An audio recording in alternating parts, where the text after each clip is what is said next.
योभन्दा अगाडिको क्लासमा हामीहरूले बीबीए सेकेन्ड इयर अन्तर्गत रहेको subject cost and management accounting अन्तर्गत रहेको च्याप्टर 3 यानि कि एकाउन्टिङ फर मेटेरियलको बेसिक कन्सेप्ट त्यो च्याप्टरसित जोडिएका फर्मुलाहरूको साथसाथै त्यो च्याप्टरबाट फाइनल एक्जाममा सोधिएका केही सर्ट न्युमेरिकल प्रोब्लमलाई सल्भ गर्न सिकेका थियौँ। आजको क्लासमा फेरि हामीहरू एकपटक यही च्याप्टर यानि कि एकाउन्टिङ फर मेटेरियलबाट फाइनल एक्जाममा सोधिएका अतिरिक्त न्युमेरिकल प्रोब्लमलाई सल्भ गरेर यो च्याप्टरलाई अझ विस्तृत रूपमा बुझ्ने कोसिस गर्नेछौँ। हामीहरूले अघिल्लो क्लासमा योभन्दा अगाडिको क्लासमा 2074 क्वेसन नम्बर 4 सम्म सल्भ गरेर हेरेका थियौँ। आजको क्लासमा हामीहरू 30 यानि कि 2073 क्वेसन नम्बर 6 देखि तलका प्रोब्लमहरूलाई सल्भ गर्न सिक्नेछौँ, जसमा हामीलाई यहाँनिर दिएको छ following information are given to you भनेर दिएको छ। हामीले योभन्दा अगाडिकै क्लासमा पनि के डिस्कस गरिसकेका थियौँ भनेदेखि हामीहरूलाई यो च्याप्टर यानि कि एकाउन्टिङ फर मेटेरियलबाट फाइनल एक्जाममा प्रोब्लम सोद्धाखेरि जम्मा दुईटा भागबाट सोध्न सक्छ। एउटा त छ हामीहरूको इकोनोमिक अर्डर क्वान्टिटीको पार्टबाट सोध्न सक्छ, अर्को चाहिँ हामीलाई स्टक लेभलको पार्टबाट सोध्न सक्छ क्या। यदि क्वेसनमा हामीलाई carrying cost, ordering cost, annual रिक्वायरमेन्टहरूको इन्फर्मेसन दिएको छ भने त्यो इकोनोमिक अर्डर क्वान्टिटीको पार्ट हुन्छ भनेका थियौँ। अनि अर्को चाहिँ हामीलाई minimum consumption, maximum consumption, reorder level, minimum stock level, maximum stock level, danger stock लेभलहरूको इन्फर्मेसन दिएको छ भनेदेखि अथवा लिड टाइमहरूको इन्फर्मेसन दिएको छ भनेदेखि त्यो हामीहरूको स्टक लेभलको पार्ट हो भनेका थियौँ होइन। यो क्वेसनमा हामीलाई के भनेको छ भनेदेखि रिअर्डर पिरियड हामीलाई दिएको छ। रिअर्डर पिरियड भनेको 4 to 6 डेज दिएको छ। मिनिमम रिअर्डर पिरियड 4 डेज रहेछ, म्याक्सिमम रिअर्डर पिरियड 6 डेज रहेछ। सुरुमा यो इन्फर्मेसन दिएको कुरालाई हामीहरू गिभनमा तानिहालौँ ल। के दिएको छ त्यो सबै तान्दै जाऊँ, जसले भरे सल्भ गर्दाखेरि हामीलाई सजिलो पनि हुन्छ। रिअर्डर पिरियड दिएको रहेछ एउटा 4 डेज, अर्को 6 डेज दिएको रहेछ। Minimum reorder period, minimum reorder period, reorder पिरियडलाई लिड टाइम पनि भन्छ भनेर हामीले अघिल्लो क्लासमा पनि डिस्कस गरेका थियौँ। एउटा मिनिमम दिएको छ, अर्को दिएको छ म्याक्सिमम रिअर्डर पिरियड। एउटा मिनिमम रिअर्डर पिरियड दिएको छ, अर्को म्याक्सिमम रिअर्डर पिरियड दिएको छ। कति दिएको रहेछ? मिनिमम भनेको 4 सानो, म्याक्सिमम भनेको 6 होइन। एउटा 4 डेज दिएको रहेछ, अर्को दिएको रहेछ 6 डेज दिएको रहेछ ल। त्यहाँभन्दा अर्को के दिएको छ हामीलाई? कन्जुम्सन पर डे भनेको छ क्या। प्रतिदिनको उपभोग चाहिँ मिनिमम थोरै उपभोग गरेकोमा 400 युनिट हुँदो रहेछ, धेरै उपभोग गरियौँ भनेदेखि 600 युनिटसम्म हुँदो रहेछ भनेर दिएको छ। यो पनि लेखिहाल्छौँ हामीहरू मिनिमम कन्जुम्सन र म्याक्सिमम कन्जुम्सन भनेर। मिनिमम कन्जुम्सन एउटा भइहाल्यो, अर्को रहेछ म्याक्सिमम कन्जुम्सन।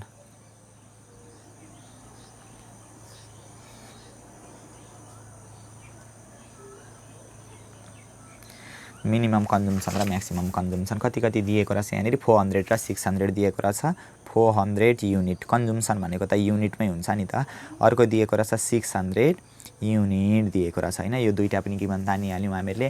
त्यहाँभन्दा पछाडि रिअर्डर पोइन्ट भनेर दिएको छ नि। रिअर्डर पोइन्ट भन्नु र रिअर्डर लेभल भन्नु एउटै होला, यसमा पनि नजुकिने। कहिलेकाहीँ हामीलाई रिअर्डर पोइन्ट भनेर दिएको हुन्छ, कहिलेकाहीँ हामीलाई रिअर्डर लेभल भनेर दिएको हुन्छ क्या। रिअर्डर लेभल निकाल्ने चाहिँ हामीहरूको फर्मुला थियो क्या। Maximum consumption into maximum reorder period गुणा गऱ्यो भने रिअर्डर लेभल आउँथ्यो होइन। तर अहिले हामीलाई क्वेसनमा तोकेरै रिअर्डर पोइन्ट दिएको छ, फर्मुला लाएर निकालिराख्नु परेन क्या।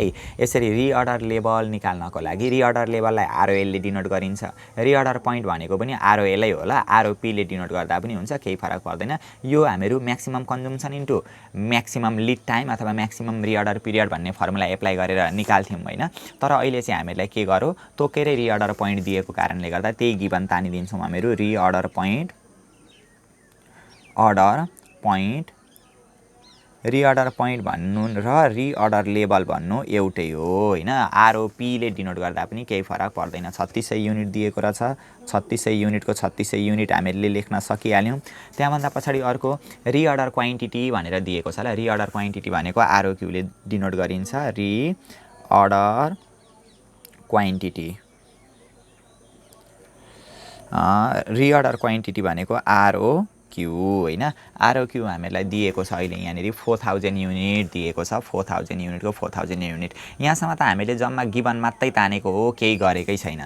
त्यहाँभन्दा पछाडि हामीलाई के निकाल्नु भनेको छ त? म्याक्सिमम स्टक लेभल निकाल्नु भनेको रहेछ होइन हामीलाई क्वेसनले। म्याक्सिमम स्टक लेभल बराबर वाट भनेर गरिदिन्छौँ पहिले हामीहरू। Maximum stock level. ल maximum stock level is equal to what. अब यहाँ हेरौँ फर्मुला लगाइदिउँ अब म्याक्सिमम स्टक लेभल निकाल्ने।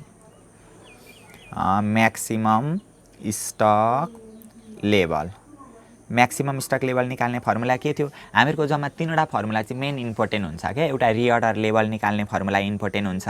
रिअर्डर लेभल भनेको चाहिँ maximum consumption into maximum reorder period होइन। दुईवटा म्याक्सिमम गुणा गऱ्यो भने रिअर्डर लेभल आउँछ। रिअर्डर लेभल भन्नु र रिअर्डर पोइन्ट भन्नु एउटै रहेछ।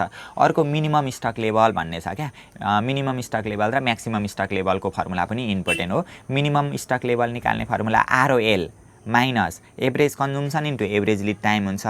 अनि म्याक्सिमम स्टक लेभल निकाल्ने formula ROQ plus ROL minus minimum consumption into minimum lead time हुन्छ क्या। अहिले चाहिँ हामीले म्याक्सिमम स्टक लेभल निकाल्नु पर्नेछ। त्यही भएर म्याक्सिमम स्टक लेभल निकाल्नका लागि आरओक्यू प्लस आरओएल माइनस अब दुईवटा मिनिमम गुणा गर्नु पर्यो क्या।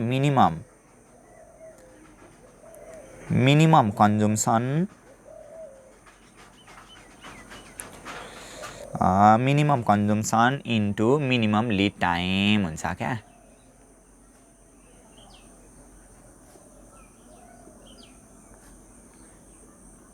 ल सानो पारेर लेखिदिएँ मैले मिनिमम लिड टाइम भनेर यसरी गर्छौँ हामीहरू। अब सबै इन्फर्मेसन हामीलाई दिएकै छ। आरओक्यू क्वेसनले दिएकै छ 4000 दिएकै छ। कहिलेकाहीँ चाहिँ नि यो आरओएल चाहिँ हामीलाई दिँदैन क्या। यानि कि रिअर्डर लेभल चाहिँ दिएको हुँदैन। रिअर्डर लेभल हामीलाई क्वेसनमा दिएको छैन भने फर्मुला एप्लाई गरेर निकाल्नुपर्छ क्या। रिअर्डर लेभल निकाल्नका लागि maximum consumption into maximum reorder period maximum गुणा गर्यो भने रिअर्डर लेभल आइहाल्छ होइन। यहाँनिर दिएको छ नि म्याक्सिमम कन्जम्सन 600 अनि म्याक्सिमम रिअर्डर पिरियड 3600 भनेर हामीहरूले निकाल्न पनि सक्छौँ। ल त्यसरी अहिले त तोकेरै दियो 3600 त्यही नै राखिदिइहाल्छौँ, निकालिराख्नु परेन। माइनस अब मिनिमम कन्जम्सन कति दिएको छ? Minimum consumption into minimum lead time क्या। दुईवटा मिनिमम गुणा गरिदिने। मिनिमम कन्जम्सन कति दिएको छ त हामीलाई यहाँ हेरौँ त। मिनिमम कन्जम्सन 400 अनि मिनिमम लिड टाइम कति दिएको छ? 4 होइन। मिनिमम भनेको सानो 4 भइहाल्यो। 36 र 4000ले कति हुन्छ? जम्मा 7600 आउँछ होला माइनस होइन 4 चौको कति हुन्छ? 1600 आउँछ। 7600 मा 1600 घटाउँदाखेरि जम्मा कति आउँछ? 6000 आउँदो रहेछ। ल मिनिमम स्टक लेभल यो चाहिँ केमा हुन्छ? युनिटमा हुन्छ। यति चाहिँ मिनिमम होइन म्याक्सिमम स्टक लेभल चाहिँ हामीहरू यसरी निकाल्न सक्छौँ होइन। यो पनि भयो 6000 युनिट हामीले निकाल्यौँ। सजिलो छ क्या, त्यस्तो गाह्रो खालको केही पनि छैन। जम्मा यो तीनवटा अघि मैले भने नि तीनवटा फर्मुला चाहिँ मेन सम्झिराख्ने। त्यो तीनवटा फर्मुला हामीले सम्झ्यौँ भनेदेखि प्रायः जस्तो एक्जाममा सोध्ने सबै प्रब्लमहरू हामीहरू मिलाउन सकिहाल्छौँ यो स्टक लेभलको पाटोमा। यानि कि मौजदात तहबाट आएको क्वेसनहरू यदि हामीले यो तीनवटा फर्मुला जान्यौँ भनेदेखि 90% प्रब्लमहरूलाई हामीहरू सल्भ गर्न सकिहाल्छौँ। जसमा रिअर्डर लेभल दिएको छ, रिअर्डर लेभललाई रिअर्डर पोइन्ट पनि भन्दो रहेछ। आरओएल निकाल्नका लागि maximum consumption into maximum lead time दुईवटा म्याक्सिमम गुणा गर्दाखेरि आउँदो रहेछ। मिनिमम स्टक लेभल भनेको चाहिँ आरओएल जुन यो हामीले मासतिर निकालेको हुन्छ ROL reorder level minus average consumption into average lead time हुँदो रहेछ। एभरेज कन्जम्सन निकाल्नका लागि मिनिमम कन्जम्सन र म्याक्सिमम कन्जम्सन क्वेसनमा दुईवटा कन्जम्सन दिएको हुन्छ नि त, त्यो दुईवटालाई जोडेर 2 ले भाग गर्यो भने एभरेज आउँछ। अनि एभरेज लिड टाइम निकाल्नका लागि हामीलाई क्वेसनमा दुईवटा लिड टाइम दिएको हुन्छ नि त, मिनिमम र म्याक्सिमम हो, त्यो दुईवटा जोडेर 2 ले भाग गर्यो भने एभरेज लिड टाइम आउँछ। अनि अर्को म्याक्सिमम स्टक लेभल निकाल्नका लागि ROQ plus ROL minus minimum consumption into दुईवटाको मिनिमम गुणा गर्नु पर्यो क्या। कति सजिलो छ। रिअर्डर लेभल निकाल्न म्याक्सिमम गुणा गरिदिने सकिहाल्यो। जुन म्याक्सिमम स्टक लेभल निकाल्नको लागि चाहिँ मिनिमम गुणा गरिदिने सकिहाल्यो। अनि मिनिमम स्टक लेभलमा चाहिँ दुईवटाको एभरेज कन्जम्सन र एभरेज लिड टाइम हुँदो रहेछ। ल यसरी अलिअलि सम्झ्यौँ भनेदेखि हामीलाई एक्जाममा पनि सजिलो भइहाल्छ। ल सकिहालिन्छ, त्यस्तो गाह्रो खालको छैन होइन। प्रत्येक प्रब्लम म सल्भ गर्दै जान्छु, तपाईँहरूले हेर्दै जानुभयो भने पनि अन्तिमसम्ममा थाहा भइहाल्छ कि कति सजिलो रहेछ भन्ने कुरा। ल यो पनि हामीहरूले अहिले आएर गऱ्यौँ, म्याक्सिमम स्टक लेभलको पनि गऱ्यौँ। अब 31 नम्बर 2073 क्वेसन नम्बर 9 मा हामीलाई सोधेको प्रब्लम सल्भ गरौँ। ल 2073 क्वेसन नम्बर 9 मा सोधेको प्रब्लमलाई सल्भ गर्ने। के दिएको छ सुरुमा गिभन तानिदिने। ल दिएको इन्फर्मेसनहरूलाई तानिदिउँ। के दिएको छ भनेदेखि एनुअल रिक्वायरमेन्ट भनेर दिएको छ। The following information of a manufacturing company are provided भनेको छ क्या। कुनै एउटा म्यानुफ्याक्चरिङ कम्पनीको इन्फर्मेसनहरू चाहिँ हामीलाई यहाँनिर प्रोभाइड गरेको छ अरे, जसमा annual requirement, cost per unit, carrying cost, ordering cost, यसरी annual requirement, carrying cost, ordering कस्टहरू दिएको बेलामा यो इकोनोमिक अर्डर क्वान्टिटीको पाटोबाट सोधेको रहेछ। रहेछ, यो प्रब्लम चाहिँ इकोनोमिक अर्डर क्वान्टिटीतिरबाट सोधेको रहेछ भनेर हामीहरू छुट्याउन सकिहाल्यौँ होइन।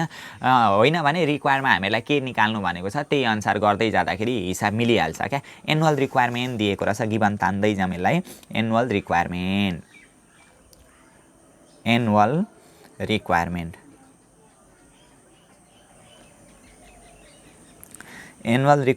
होइन कति दिएको रहेछ एनुअल रिक्वायरमेन्ट, एक वर्षमा 36,000 युनिट चाहिँदो रहेछ। 36,000 युनिटको 36,000 युनिट भइहाल्यो।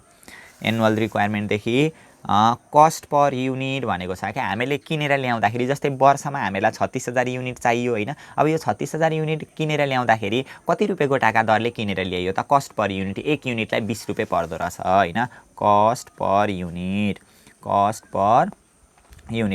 पर युनिटलाई पर्चेजिङ प्राइस पर युनिट पनि भनिन्छ ल, PPPU पनि भनिन्छ। कस्ट पर युनिटलाई CPU भनेर डिनोट गर्दा पनि हुन्छ। एक युनिटको प्राइस कति रुपियाँ दिएको रहेछ? 20 रुपियाँ दिएको रहेछ। रुपिस कति आउँदो रहेछ यहाँनिर? 20 आउँदो रहेछ ल। त्यहाँभन्दा पछाडि हामीलाई क्यारिङ कस्ट दिएको रहेछ। अब यो जुन क्यारिङ कस्ट छ नि, क्यारिङ कस्टलाई हामीहरूको जम्मा तीनवटा नाम चाहिँ हामीले सम्झिनुपर्छ ल। क्यारिङ कस्टलाई क्यारिङ कस्टै पनि भनेको हुन्छ यसरी होइन। अर्को होल्डिङ कस्ट र स्टोरेज कस्ट भनौँ भने पनि त्यो क्यारिङ कस्ट हो भनेर हामीले बुझ्नुपर्ने हुन्छ। अहिले क्यारिङ कस्ट हेरौँ त, क्यारिङ कस्ट कति दिएको रहेछ?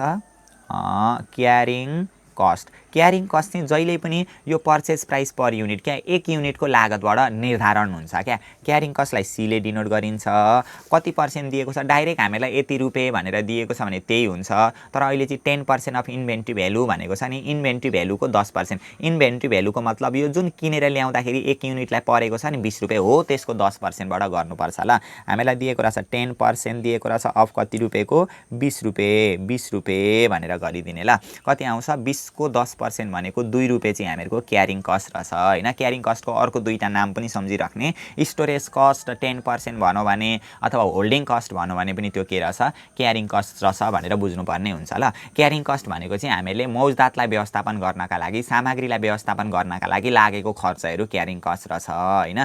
कहिलेकाहीँ चाहिँ हामीलाई यहाँनिर क्यारिङ कस्ट पनि भनिदिन्छ कि। अनि अर्को लाइनमा इन्ट्रेस्टहरू, रेन्टहरू, ट्याक्सहरू पनि 1 रुपियाँको टाका दरले लागेको छ है भनौँ भने त्यो इन्ट्रेस्ट, रेन्ट अनि ट्याक्सहरू पनि यहाँनिर हामीहरू यो 10% चाहिँ गर्छौँ। यो 20 को 10% गर्छौँ। अनि क्वेसनमा इन्ट्रेस्टहरूको कुरा, रेन्टहरूको कुरा, ट्याक्सहरूको कुरा दिएको छ, इन्सुरेन्सहरूको कुरा दिएको छ भने त्यसलाई पनि जोडिदिन्छौँ ल। यही 2 रुपियाँमै जोडेर लेख्नुपर्ने हुन्छ। टोटल क्यारिङ कस्ट हामीले त्यसरी निकाल्नुपर्ने हुन्छ। किनभने रेन्टहरू, इन्सुरेन्सहरू, ट्याक्सेसहरू होइन हो यस्तो कुराहरू पनि त्यो सामग्रीलाई व्यवस्थापन गर्दाखेरि लागेको खर्चहरू हो क्या, त्यो पनि क्यारिङ कस्टभित्र पर्छ ल। त्यसमा पनि नझुकिने, त्यो पनि भइहाल्यो। अहिले छोडिदिउँ त्यो कुरा सबै, एकछिनमा हामीहरू गर्दै जान्छौँ। अर्को अर्डरिङ कस्ट पर अर्डर भनेर दिएको रहेछ। अर्डरिङ कस्टलाई ओले डिनोट गरिन्छ ल। अर्डरिङ कस्ट पहिले मैले लेखिदिएँ, अर्डरिङ कस्टलाई ओले डिनोट गरिन्छ।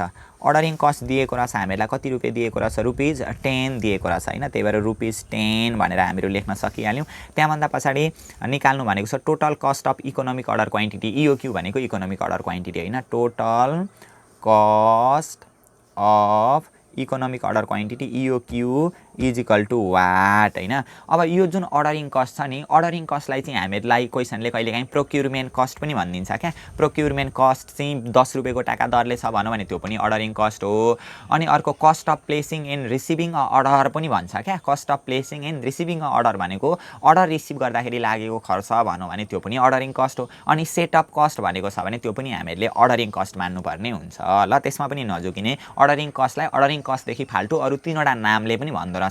प्रोक्युरमेन्ट कस्ट पनि भन्दो रहेछ, cost of placing and receiving a order पनि भन्दो रहेछ, त्यो अर्डर रिसिभ गर्दाखेरि लागेको खर्च पनि भन्दो रहेछ। अनि सेटअप कस्ट भनेको छ भने पनि त्यो हामीले अर्डरिङ कस्ट मान्नुपर्ने हुँदो रहेछ ल। त्यसमा पनि नझुक्यौँ, हामीहरू झुकिँदैनौँ। अन्तिमसम्ममा भन्दै जान्छु, दोहोऱ्याउँदै जान्छु, सुनेकै भरमा एकदम छाप बसिहाल्छ क्या माइन्डमा, आफै क्याप्चर गरिहाल्छ माइन्डले।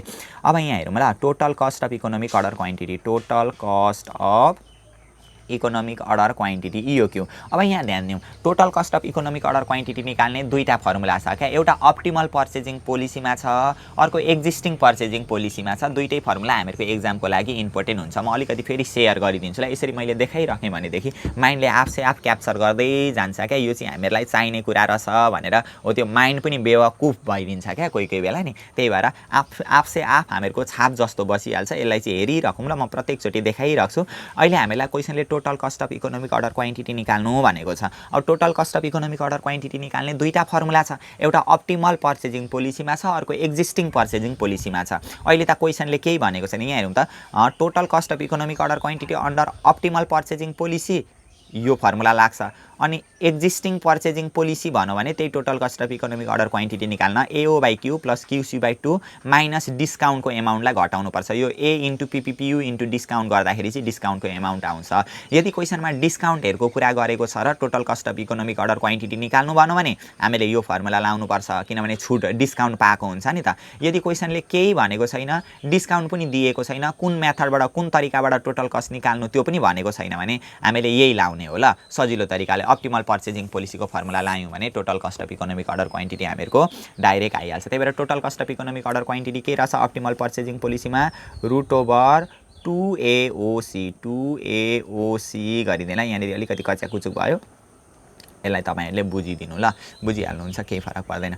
अब यहाँनिर गरिदिएँ फेरि √ओभर 2 को 2 भइहाल्यो होइन, इन्टु A भनेको एनुअल रिक्वायरमेन्ट। कति सजिलो छ नि, इकोनोमिक अर्डर क्वान्टिटी मात्रै निकाल्नु भनौँ भने √over 2AO divided by C हुन्थ्यो। Total cost of economic order quantity निकाल्नु भनौँ भने √2AOC सबै माथि नै हुँदो रहेछ। A भनेको एनुअल रिक्वायरमेन्ट 36,000 हामीलाई दिएकै छ होइन, इन्टु O भनेको अर्डरिङ कस्ट कति दिएको छ 10 दिएको छ, C भनेको क्यारिङ कस्ट कति दिएको छ 2 दिएको छ। अब यसलाई सल्भ गर्दाखेरि total cost of economic order quantity आइहाल्छ। यतैपट्टि गरिदिएँ ल मैले ल। अब यसलाई गर्दाखेरि 36,000 दुना 72,000 10 अनि 7,20,000, 7,20,000 दुना 14,40,000, 14,40,000 आउँदो रहेछ होइन।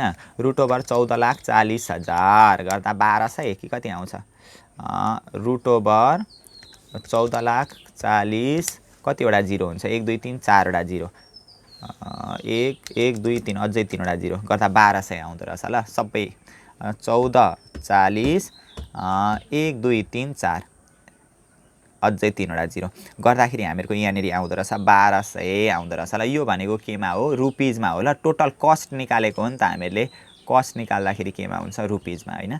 इकोनोमिक अर्डर क्वान्टिटी मात्रै भनेको भए त्यो चाहिँ कति परिमाण हो भन्ने कुरा आउँथ्यो, युनिटमा, केजीमा, टन, मेट्रिक टन हो त्यस्तोमा हुन्थ्यो। तर अहिले चाहिँ टोटल कस्ट निकालेको हो, टोटल कस्ट त जहिले पनि केमा हुन्छ रुपिजमा हुन्छ। अब अर्को क्वेसन पनि गर्दै जाऊँ ल, प्रत्येक क्वेसन गर्दै जाऊँ, झन् क्लियर हुँदै जाइन्छ। 2072 क्वेसन नम्बर 6 मा दिएको रहेछ अर्को प्रब्लम हामीलाई। 2072 क्वेसन नम्बर कतिमा दिएको रहेछ 6 मा दिएको रहेछ ल। पहिले दिएको कुराहरूलाई केमा तानिदिने, गिभनमा तानिदिने। यो लास्ट वान एउटा सर्ट क्वेसन छ, लङ क्वेसन पनि, अनि गुटुङटुङ सबै हामीहरू सल्भ गर्दै जान्छौँ।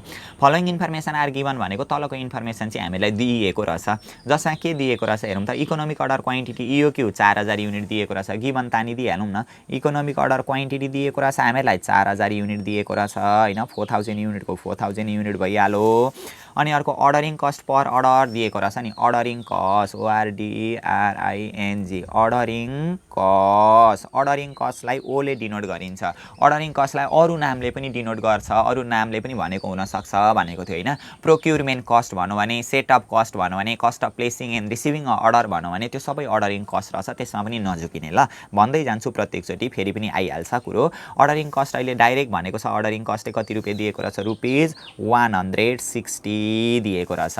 अनि क्यारिङ कस्ट पर युनिट भनेर अहिले तोकेरै क्यारिङ कस्ट 2 रुपियाँ छ भन्यो क्या। यसरी जब हामीलाई क्यारिङ कस्ट पर्सेन्टेजमा दिन्छ नि, यदि क्यारिङ कस्ट पर्सेन्टेजमा 10% 20% दियो भने जहिले पनि त्यो कस्ट पर युनिट, एक युनिटको लागत कति छ हो त्योबाट निकाल्नु पर्ने हुन्छ होइन। मानिलिउँ यदि क्वेसनमा हामीलाई क्यारिङ कस्ट 10% भन्यो, तर कस्ट पर युनिट दिएन भने कस्ट पर युनिट 1 मानेर गर्नुपर्छ ल। 1 को कति पर्सेन्ट, 10% अथवा 1 को 15% हो, त्यसरी गरेर हामीहरू क्यालकुलेट गर्न सक्छौँ। अर्को हामीलाई क्यारिङ कस्ट दिएको रहेछ, अहिले तोकेरै दियो, अहिले हामीले निकालिराख्नु परेन।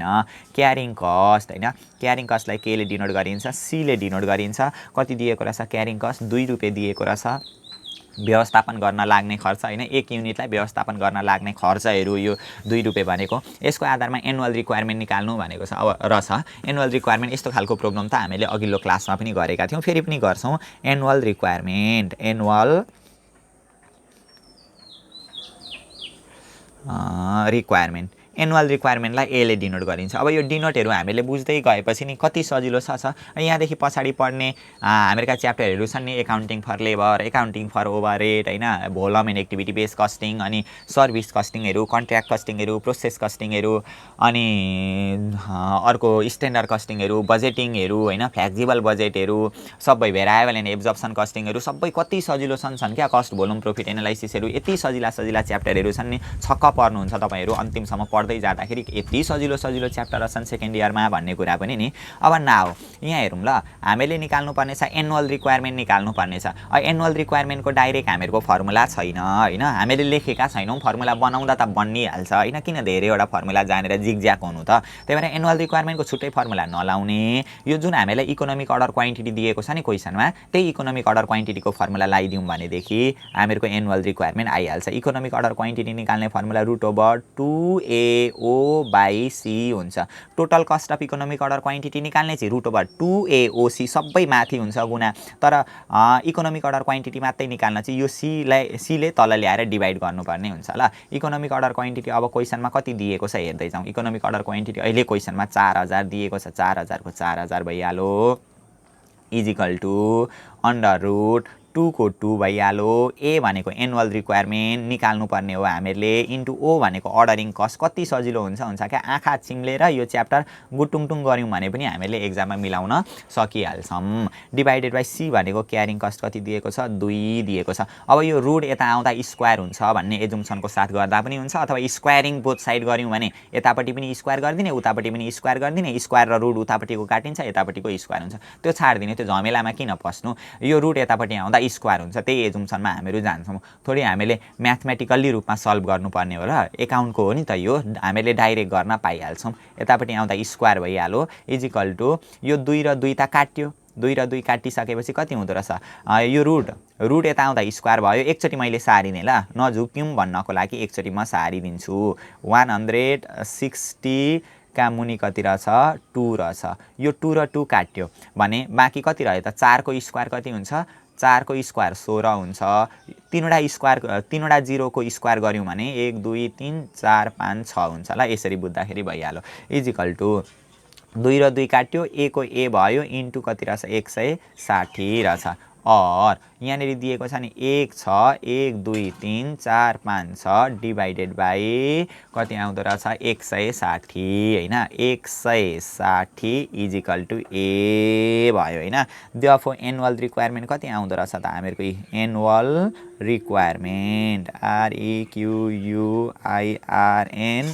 REQUIRNMENT रिक्वायरमेन्ट, एनुअल रिक्वायरमेन्ट ए इजिकल टु एउटा जिरो काट्यो, 16 एकान 16 हैन, यहाँनिर 1 भइहाल्यो।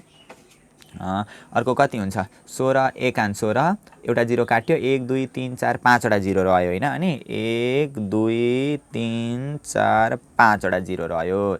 हो यसरी क्या, यो केमा हुन्छ हामीहरूको युनिट हैन।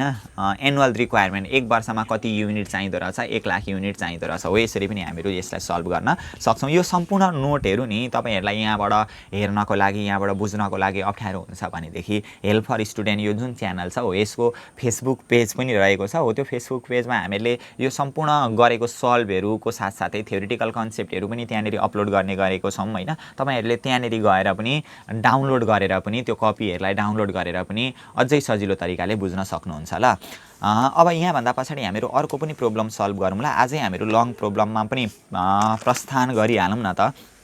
लङ प्रब्लम पनि सल्भ गर्दै जाउँ। लङ प्रब्लम पनि हामीहरू यसरी नै सर्ट जस्तै सबै सल्भ गर्दै जान्छौँ ल। अरू च्याप्टरको पनि सबै सल्भ गर्दै जान्छौँ। एक्जाम आउनुभन्दा अगाडि नै हामीहरू सबै अपलोड गरिसक्छौँ ल। अर्को हेरौँ, 33 नम्बरमा दिएको रहेछ 2074 क्वेसन नम्बर 5 और भनेर दिएको छ। यो डिस्क्रिप्टिभ एन्सर क्वेसन भनेर आएको छ नि, यसलाई सल्भ गरेर हेरौँ। अब पहिले माथि लेख्छु ल म कति सालमा आएको हो भन्ने कुरा। 2074 क्वेसन नम्बर 5 और भनेर आएको छ। यहाँनिर के भनेको छ, यहाँनिर इन्फर्मेसन हेरौँ। The following information is available in respect of a material भनेको मेटेरियलसित रिलेटेड इन्फर्मेसन हामीलाई दिएको रहेछ।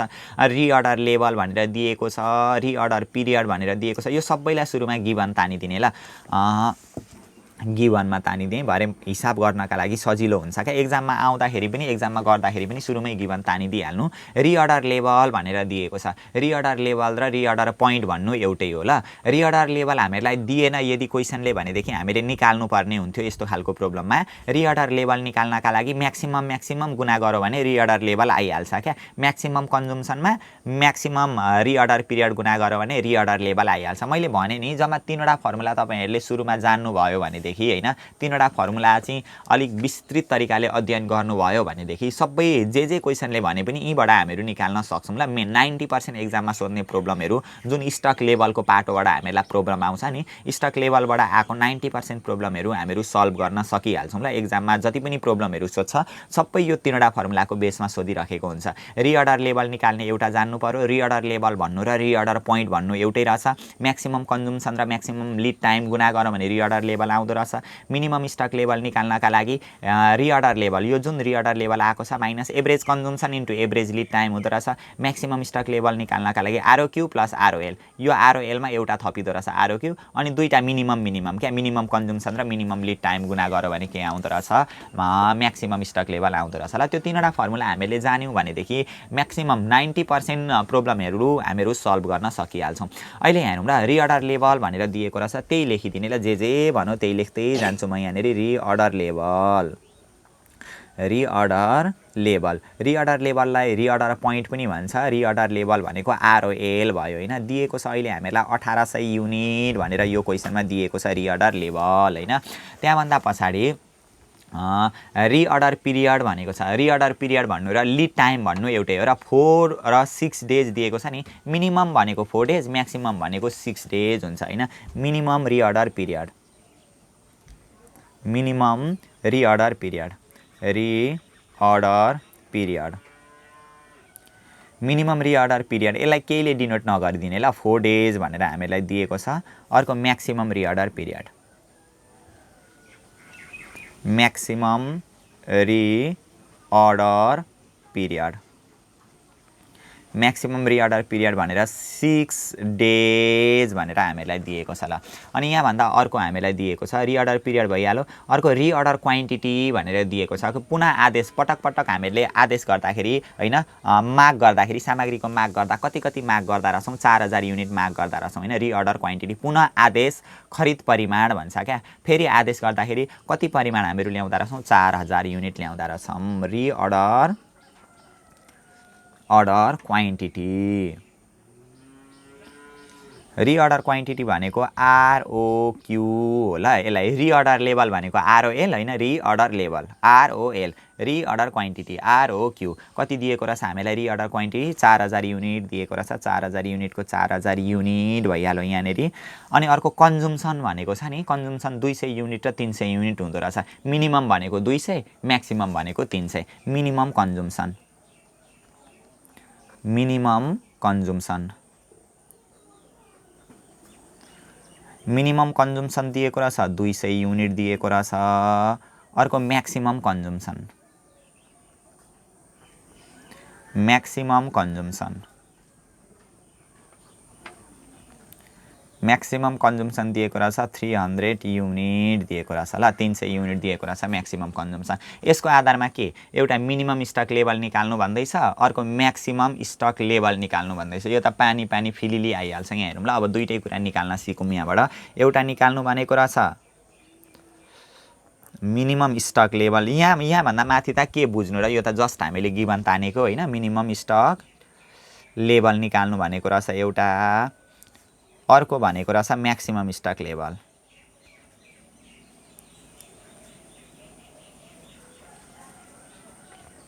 Maximum stock level is equal to पनि वाट भयो। अब सुरुमा हामीहरू मिनिमम स्टक लेभलको फर्मुला लगाइदिन्छौँ ल। त्यही निकाल्नु भनेको छ सुरुमा हामीहरूलाई minimum stock level. Minimum stock level निकाल्ने फर्मुला जम्मा 3वटा फर्मुला क्या। एउटा रिअर्डर लेभल, एउटा मिनिमम स्टक लेभल, अर्को म्याक्सिमम स्टक लेभल। यो 3वटा फर्मुला जान्यौँ भने भइहाल्यो। रिअर्डर लेभल निकाल्नका लागि maximum consumption into maximum reorder period हुन्छ। त्यो त हामीलाई अलरेडी क्वेसनले दिएकै छ। अब मिनिमम स्टक लेभल निकाल्नका लागि हो त्यही reorder level minus average consumption average consumption into average lead time हुन्छ ल। यहाँनिर अब सानो अक्षर लेखिदिन्छु म, एभरेज लिड टाइम। यो हेरेकै भरमा जानिहाल्नुहुन्छ क्या तपाईँहरूले, केही गरिराख्नु पनि पर्दैन। रिअर्डर लेभल हामीलाई कति दिएको छ क्वेसनमा, 1800 दिएको छ रिअर्डर लेभल। अब माइनस एभरेज कन्ज्युम्सन, यो जुन कन्ज्युम्सन छ नि यो कन्ज्युम्सनको एभरेज निकाल्नु अरे। एभरेज निकाल्नका लागि जति पनि छन् नि त्यसलाई जोडेर त्यसको सङ्ख्याले भाग गर्नुपर्छ क्या। यदि कन्ज्युम्सन 3वटा छ भने 3वटै कन्ज्युम्सनलाई जोडेर 3ले भाग गर्ने हो। तर हामीहरूलाई एक्जाममा आउँदाखेरि 2टा कन्ज्युम्सन मात्रै दिएको आउने हो क्या। जति पनि प्रब्लमहरू छन् नि हामीहरू यो च्याप्टरमा सल्भ गर्नुपर्ने भनेको 2टा कन्ज्युम्सन, एउटा मिनिमम एउटा म्याक्सिमम क्या। त्यो 2टालाई जोडेर 2ले भाग गऱ्यौँ भनेदेखि कन्ज्युम्सनको एभरेज आइहाल्छ होइन। यो चाहिँ अलिकति तलतिर म वेयरमा गरिदिन्छु ल। यहाँनिर गरिदिन्छु वेयर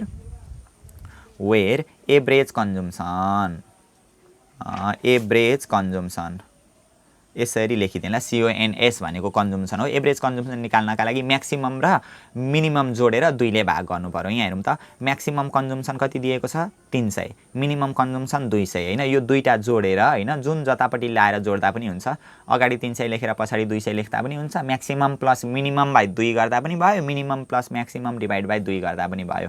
3 2ले 500 हुन्छ, 500 का मुनि कति हुँदो रहेछ 2, 500 का मुनि 2 भनेको कति आउँदो रहेछ 250 आउँदो रहेछ। त्यही भएर एभरेज कन्ज्युम्सन कति आयो 250 इन्टु छ नि यहाँनिर एभरेज लिड टाइम। अब लिड टाइमको एभरेज क्या, एभरेज निकाल्नलाई त्यही हो, फेरि 2टा जोडेर 2ले भाग गरिदिनु पर्यो। एभरेज लिड टाइम 2टा दिएको हुन्छ, 2टा जोडेर 2ले भाग गरिदिने। कति दिएको छ यहाँ हेरौँ त, लिड टाइम हामीहरूको लिड टाइम अथवा रिअर्डर पिरियड हो क्या। रिअर्डर पिरियड भनेको एउटा 4, अर्को भनेको 6, 6 4 कति हुन्छ 10 होइन। 4 + 6 का मुनि 2, 6 4 10 का मुनि 2 गर्दा कति आउँदो रहेछ 5 आउँदो रहेछ ल। 5 डेज रहेछ यहाँनिर 5 भइहाल्यो। गर्दाखेरि यो 1800 भइहाल्यो माइनस 25 5 125, 0 को 0 1250 भइहाल्यो। अब 1800 मा 1250 घटाउँदाखेरि कति 550 युनिट हो। यसरी हामीहरू के निकाल्न सक्छौँ, मिनिमम स्टक लेभल निकाल्न सक्छौँ होइन। यो एउटा 550 आइहाल्यो। अर्को म्याक्सिमम स्टक लेभल पनि निकाल्नु भनेको छ। जम्मा 3वटा फर्मुला क्या, minimum stock level, maximum stock level, reorder level. त्यति सुरुमा जान्यौँ भनेदेखि काफी सबै भइहाल्यो होइन। अब यसमा अर्को के सोधेको थियो हामीलाई, म्याक्सिमम स्टक लेभल भन्दै थियो होइन। Maximum stock level, maximum stock level निकाल्नका लागि हामीहरूको फर्मुला के थियो, ROQ प्लस ROL होइन। अघि मिनिमम स्टक लेभलमा चाहिँ ROL मात्रै थियो, म्याक्सिमम स्टक लेभलमा चाहिँ ROQ र ROL दुइटै आउँदो रहेछ। अनि मिनिमम गुणा गरिदिने क्या, मिनिमम कन्ज्युम्सन CONS मात्रै लेखिदिने ल। Consumption minimum consumption into minimum lead time, minimum lead time ल। परै पुग्यो यो ल। Minimum consumption into minimum lead time गर्नुपर्दो रहेछ होइन। ROQ प्लस ROL, ROQ भनेको रिअर्डर क्वान्टिटी, यो पनि क्वेसनमा हामीलाई दिएकै छ। कति दिएको छ, रिअर्डर क्वान्टिटी भनेको 4000 दिए। सबै हेर्दै सार्दै केही त छैन।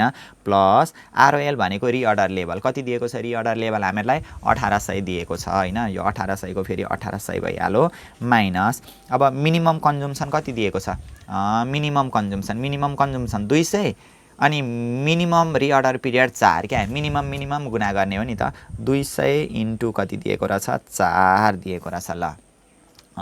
यो गर्दाखेरि कति आउँछ, 4000 मा 1800 जोड्दाखेरि 5800 होला होइन।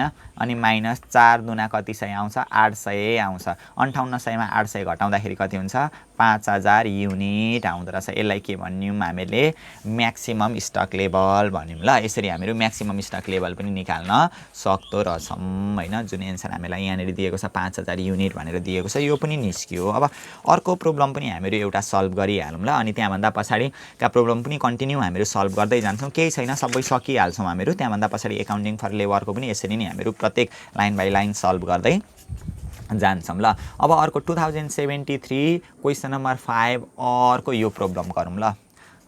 यहीँनेरि म गरिदिन्छु ल, आटेसम्म कति आँट्छ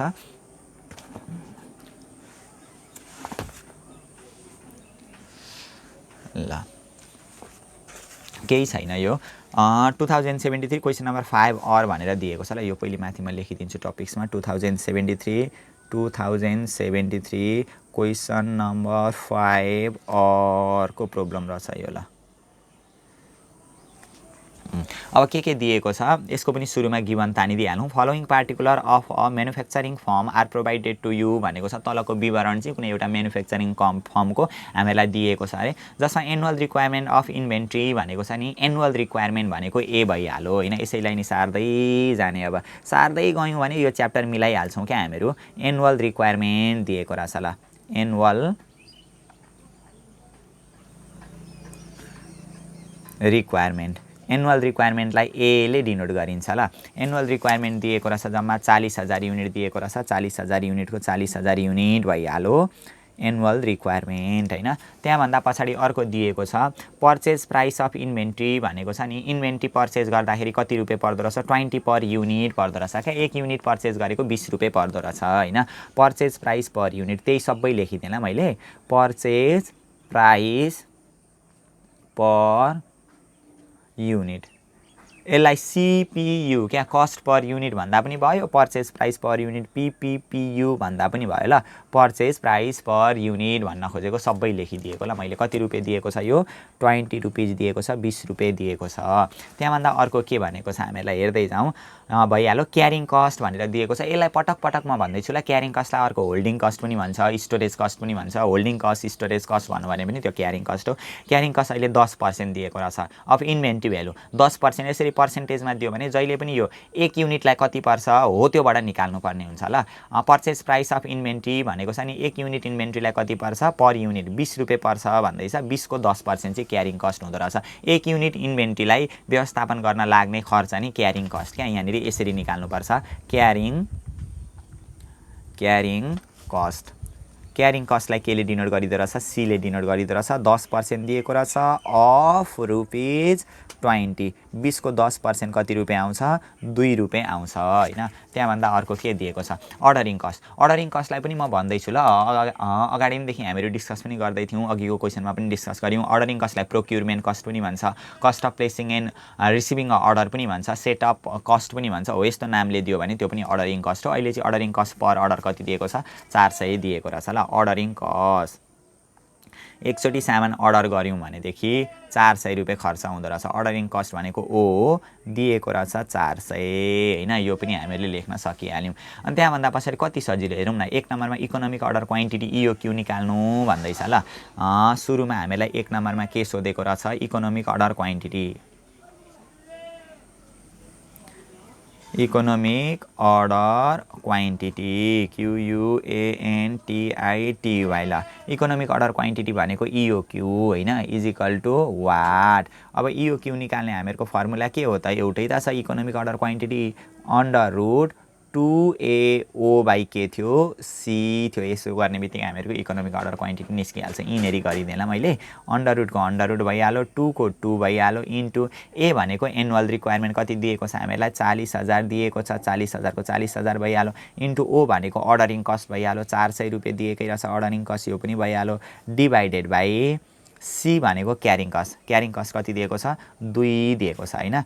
अब यहाँ ध्यान दिउँ यो 2 र 2 त काटिहाल्यो तलमाथि। 40,000 इन्टु 400 भनेको 4 चौको 16 आउँछ होइन।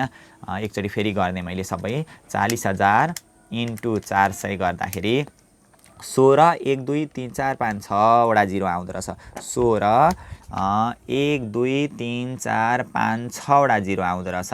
यति यो सबै गऱ्यौँ भनेदेखि त्यो रुट हटाइदिँदाखेरि हामीहरूको इकोनोमिक अर्डर क्वान्टिटी 16 भनेको 4 को स्क्वायर हो 4 बाहिर आयो। यहाँ 1 2 3 4 5 6वटा जिरो छ, 3वटा जिरो बाहिर आउँदो रहेछ स्क्वायर भएर होइन। यति युनिट रहेछ। यो चाहिँ हामीहरूको के रहेछ इकोनोमिक अर्डर क्वान्टिटी रहेछ भनेर हामीहरू यसरी निकाल्न सक्छौँ। अथवा क्यालकुलेटरबाट तपाईँहरूले निकाल्दा पनि हुन्छ ल। रुट ओभर 1 छ त्यो 6वटा जिरो थिचिदिनु भयो भने 4000 आइहाल्छ। 4000 इकोनोमिक अर्डर क्वान्टिटी। क्वान्टिटी भनेको त युनिटमा हुन्छ नि त। अहिले हामीलाई केजीको इन्फर्मेसन दिएको थियो भने केजी लेख्थ्यौँ। अनि अर्को total cost of economic order quantity भनेको रहेछ ल। त्यो पनि निकालिहाल्यौँ। 2 नम्बरमा त्यो पहिले वाट गरिदिने। 2 नम्बरमा total cost of economic order quantity EOQ is equal to what सुरुमा ल। अब लगाइदिउँ formula total cost of economic order quantity CONOMIC economic ORDR order quantity QUANTITY ल पुरै लेखिदिएँ ल मैले। Total cost of economic order quantity निकाल्ने हामीहरूको फर्मुला के हो √2AOC सबै माथि लगेर लेख्नुपर्ने हुन्छ हामीले हैन इजिकल टु अन्डर रुट कति छ 2 को 2 भइहाल्यो इन्टु ए भनेको एनुअल रिक्वायरमेन्ट 40,000 भइहाल्यो हैन 40,000 इन्टु 400 इन्टु सी भनेको कति रहेछ 2 रहेछ हैन क्यारिङ कस्ट 2 हो नि त। यसरी सबै हामीहरू लेखेर निकाल्न सक्छौं। गर्दाखेरि कति आउँदो रहेछ त यहाँनेरि भनेदेखि तल्लो लाइनमा गरिदिएँ ल मैले कच्चा कुचुक हुन्छ फेरि ल। यति गर्दाखेरि 40,000 into 2 into 400 into 2 40,000 into 2 into 400 into 2 गर्दाखेरि 6 4 1 2 3 4 5 6 यस्तो आउँदो रहेछ। यो भनेको 64 भनेको 8 8 64 8 बाहिर आयो 1 2 3 4 5 6 वटा 0 छ भने 3 वटा 0 बाहिर आउँछ 3 वटा 0 रुपिजमा हुन्छ ल। यो total cost of economic order quantity भनेको कति रुपियाँ रहेछ त 8,000 रुपियाँ रहेछ। Total cost of economic order quantity हामीहरू यसरी निकाल्न सक्छौं हैन। अहिले total cost of economic order quantity निकाल्ने त दुईटा फर्मुला थियो नि त्यो दुईटा फर्मुला मध्ये यो अगाडिको अस्ति हामीले डिस्कस गरेका थियौं नि त्यो अघिल्लो फर्मुला अप्टिमल पर्चेजिङ पोलिसीको लगाइदिनु पर्यो क्वेशनले केही उल्लेख गरेको छैन नि त यहाँ हेरौँ ल म एकचोटी फेरि शेयर गरिदिन्छु। Total cost of economic order quantity निकाल्ने हामीले यो फर्मुला लायौं क्वेशनमा मात्रै total cost of economic order quantity मात्रै निकाल्नु भनेको छ र डिस्काउन्टहरुको कुरा केही गरेको छैन भने यो फर्मुला लाग्छ ल। तोकेरै भनौं भने त जुन भनेको छ त्यही फर्मुला एप्लाई गर्नु पर्यो हैन तर केही भनेको छैन कुनबाट गर्नु total cost of economic order quantity निकाल्नु भनेको छैन अनि डिस्काउन्टहरुको कुरा पनि गरेको छैन भने यो फर्मुला लाउनु पर्यो तर डिस्काउन्टहरुको कुरा गरेको छ भने चाहिँ यो फर्मुला लाउनु पर्छ ल total cost of economic order quantity निकाल्ने। अब अर्को पोइन्टमा त्यस्तै खालको छ जस्तो यहाँनेरि देख्दैछु क्वेशन यहाँ हेरौँ ल कति सजिलो छ केही छैन। यहाँ के भन्नु भने if a manufacturing firm purchase its requirement of inventory at a time भनौँ क्वेशनले के भन्दैछ भनेदेखि इफ अ म्यानुफ्याक्चरिङ फर्म यो म्यानुफ्याक्चरिङ फर्मले its requirement purchase its requirement उसलाई आवश्यक परेको रिक्वायरमेन्ट भनेको आवश्यकता हो नि उसलाई जति आवश्यकता छ त्यो सबै purchase of inventory at a time भनेको एकैचोटि पर्चेज गरेर ल्यायो भने एकैचोटि खरिद गरेर ल्यायो भने the supplier will provide 2% quantity discount 2% छुट दिन्छ अरे whether the offer can be accepted or not भन्दैछ। अब यो अफर एक्सेप्टेड गर्छ कि गर्दैन यो म्यानुफ्याक्चरिङ फर्मले भन्दैछ। यदि यो म्यानुफ्याक्चरिङ फर्मले नि उसलाई चाहिएको जति रिक्वायरमेन्टहरु हैन यो म्यानुफ्याक्चरिङ फर्मले पर्चेज रिक्वायरमेन्ट भनौँ क्या उसलाई आवश्यक परेको जति रिक्वायरमेन्ट जति आवश्यकता छ नि त्यो सबै purchase Garo at a time भनेको एकैचोटि पर्चेज गरो उसको सप्लायरबाट भनेदेखि त्यो सप्लायरले चाहिँ सामान दिने मान्छेले चाहिँ 2% छुट दिन्छ भनेदेखि अब यो अफर चाहिँ उसका लागि एक्सेप्टेड हुन्छ कि हुँदैन भन्दैछ। अब एक्सेप्टेड हुन्छ कि हुँदैन भनेर हेर्नको लागि पहिले यसको खर्च निकाल्नु पर्यो क्या। यदि 2% छुट पाउँदाखेरि नि खर्च कति आउँछ यो 2% छुट पाउँदाखेरि खर्च कम्ती देखियो भनेदेखि चाहिँ अफर एक्सेप्टेड हुन्छ तर खर्च कम्ती भएन भनेदेखि त कसरी एक्सेप्टेड हुन्छ त एक्सेप्टेड हुँदैन भन्नु पर्यो। त्यसलाई केसित कम्पेयर गर्नु पर्यो यो इकोनोमिक अर्डर क्वान्टिटी अघि हामीले total cost of economic order quantity भनेर निकालेका थियौं नि हो यो छुट नपाउँदाखेरि यदि इकोनोमिक अर्डर क्वान्टिटी मितव्ययी परिमाण खरिद गरेर ल्याउँदाखेरि खर्च कति आएको थियो अघि खर्च 8,000 थियो।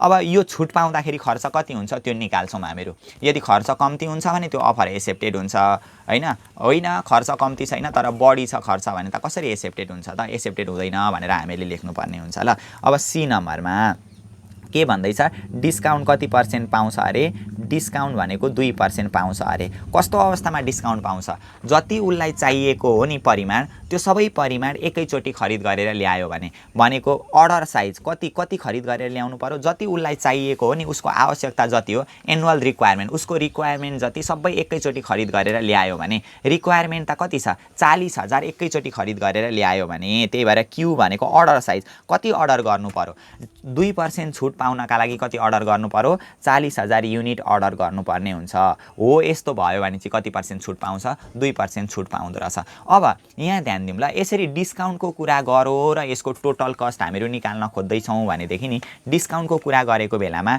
Total cost of economic order quantity यो फर्मुला लाउनु पर्ने हुन्छ ल total cost of economic order quantity under existing purchasing policy निकाल्नका लागि AO/Q + QC/2 माइनस डिस्काउन्ट क्या उतापट्टि हामीले A * PPPU * डिस्काउन्ट भनेको यो डिस्काउन्ट एमाउन्ट हो यो फर्मुला एप्लाई गरेर हामीले खर्च निकाल्नु पर्ने हुन्छ किन खर्च निकाल्यौं त भन्दाखेरि पहिले खर्चलाई हेर्ने हो नि त यदि खर्च कम्ती लाग्यो भने मात्रै त्यो अफर एक्सेप्टेड हुन्छ नत्र भने हुँदैन त्यही भएर यहाँनेरि हामीहरू निकाल्छौं अब टोटल कस्ट निकाल्छौं के यसको total cost of economic order quantity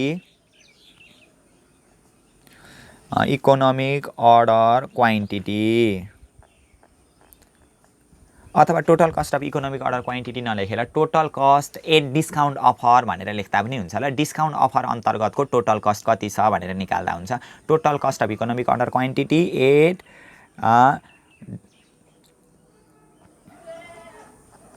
discount offer भनेर ल डिस्काउन्ट अफर अन्तर्गतको टोटल कस्ट कति रहेछ हो त्यो निकाल्न हामीले के गर्नुपर्ने रहेछ AO/Q + QC/K गर्नु पर्दो रहेछ 2 माइनस यसको डिस्काउन्टको एमाउन्ट घटाउनु पर्दो रहेछ हो यसरी क्या यदि क्वेशनमा डिस्काउन्ट पर्सेन्टेज दिएको छ भनेदेखि जहिले पनि यो फर्मुला लाउनु पर्यो यदि क्वेशनमा त्यति सम्झिदा भइहाल्यो क्या क्वेशनमा यदि डिस्काउन्ट पर्सेन्टेज दिएको छ भने यो फर्मुला लाएर टोटल कस्ट निकाल्नु पर्छ अब ए भनेको एनुअल रिक्वायरमेन्ट पनि कति छ यो क्वेशनमा एनुअल रिक्वायरमेन्ट भनेको 40,000 छ हैन त्यही भएर ए भनेको 40,000 भयो इन्टु ओ भनेको अर्डरिङ कस्ट हो अर्डरिङ कस्ट कति दिएको रहेछ 400 दिएको रहेछ हैन 400 डिवाइडेड बाइ यो क्यू भनेको एट अ टाइम एकैचोटी खरिद गरेर ल्याउनु पर्यो एकैचोटी अर्डर गर्दा मात्रै छुट पाइन्छ क्या कति हजार रहेछ 40,000 कहिलेकाहीँ चाहिँ हामीलाई क्वेशनले भन्छ क्या एनुअल रिक्वायरमेन्ट 40,000 दिएको हुन्छ 40,000 मध्ये 10,000 युनिट खरिद गरेर ल्यायो भने चाहिँ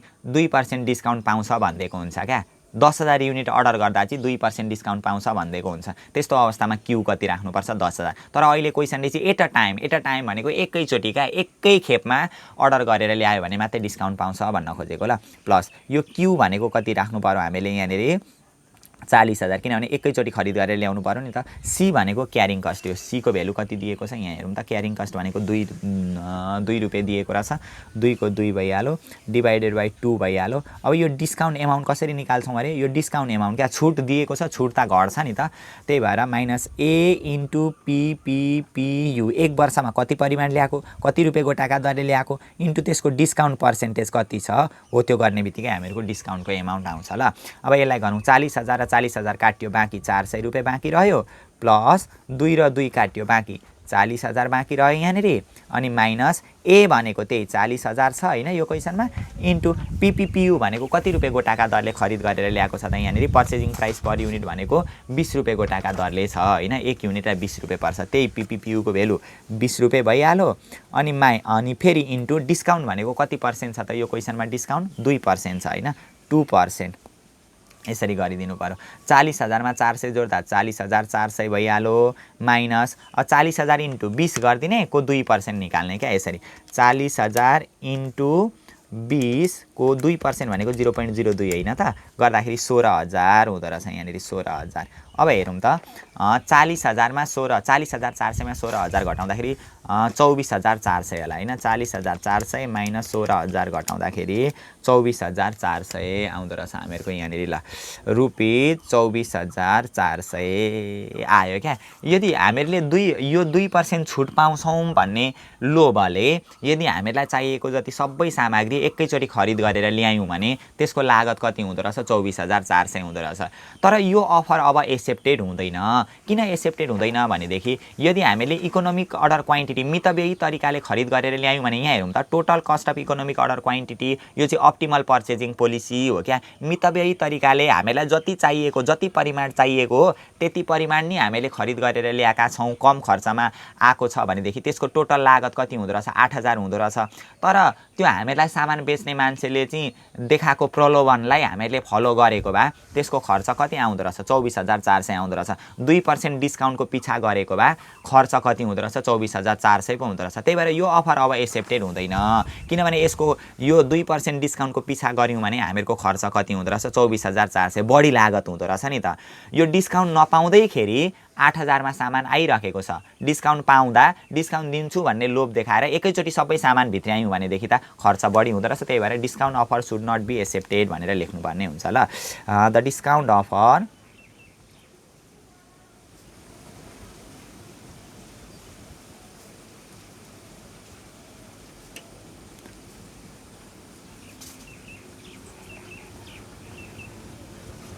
acceptable